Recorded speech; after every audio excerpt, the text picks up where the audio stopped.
High everyone, नमस्ते लासो। आज पनि हजुरहरूलाई मेरो डेको ब्लगमा स्वागत गर्न चाहन्छु। साथीहरू सन्चै हुनुहुन्छ? आई होप सन्चै हुनुहुन्छ होला भन्ने पूर्ण विश्वास गर्न चाहन्छु। साथीहरू आज पनि म हजुरहरूलाई फुल इन्टरटेनमेन्टको साथमा ब्लग स्टार्ट गरिरहेको छु। साथीहरू कस्तो हुँदैछ प्लिज प्लिज साथीहरू like share subscribe and comment गर्न नभुलिदिनु होला। नुन खुर्सानीसँग ट्वाक्क पारेर खाना चाहिँ बवाल मजा आउनेछ है साथीहरू।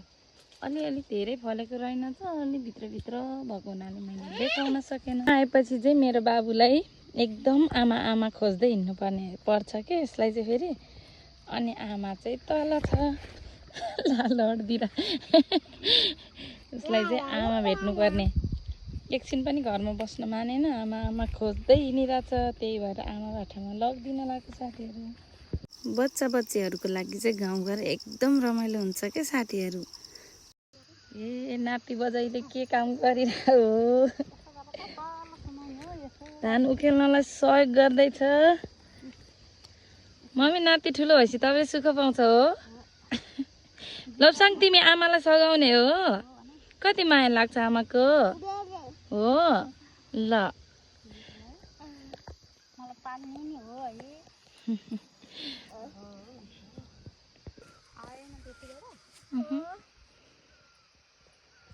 मेरो छोराले धान उखेलिरह बिउ।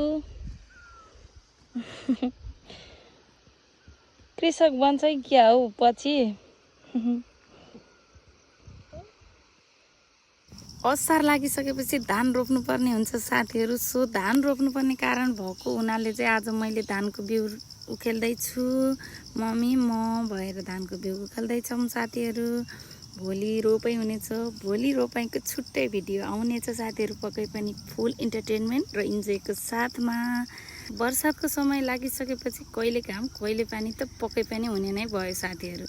सो यो मौसमलाई च्यालेन्ज गर्दै हामीले चाहिँ काम सकाएपछि चटपटे बनाउनतिर लाग्यौँ साथीहरू। चटपटे भनेको त्यस्तो चाहिँ होइन, तर सिम्पल चाउचाउ अलिअलि घरमै जे छ त्यही बनाइदिइहाल्यौँ खाजाको लागि। सो मम्मी र म मात्रै भएको हुनाले हामीले मम्मी र मैले खायौँ चटपटे खाँदै भिडियो बनाइदिएको नि साथीहरू अलि। तर चटपटे भन्दाखेरि ठिक्कको चटपटे चाहिँ होइन, यो खाजा भयो होइन। सो अब खाजा गाउँघरमा जे छ त्यही त खाने हो नि होइन र। साथमा हिजो उक्रेको मोमो पनि रहेछ साथीहरू, त्यसलाई पनि मैले खाइदिएँ सँगै। खुब अप्ठ्यारो हुँदै थियो नि। र हाम्रो घरमा चाहिँ पाहुना दाजु आउन लाग्नु भएको थियो। उहाँको लागि मासु पकाउन तयारी गर्दै थियौँ साथीहरू। हतारमा बनाउनु पर्ने भएकोले ठिकै भयो मासु भन्नु पर्यो साथीहरू। र मेरो चाहिँ तरकारी पकाउने स्टाइल सिम्पल सादा नै हुन्छ कि साथीहरू जहिले पनि। मलाई त्यस्तो विधि मसलेदारहरू खासै मन पर्दैन। सो ठिकै पाराले बनाइदिए। अब उहाँलाई मनपर्छ कि पर्दैन भन्ने कुरा मात्र हो साथीहरू। दाजुसँगै मेरो हस्बेन्डजी पनि आउनु हुँदै थियो, त्यही भएर मैले मासु पकाएर खाना र दाल पनि सँगै बसालिदिएँ साथीहरू। कस्तो छ हाम्रो अर्ग्यानिक काँक्रो? चाहिँ मेरो पर्सनल बुढा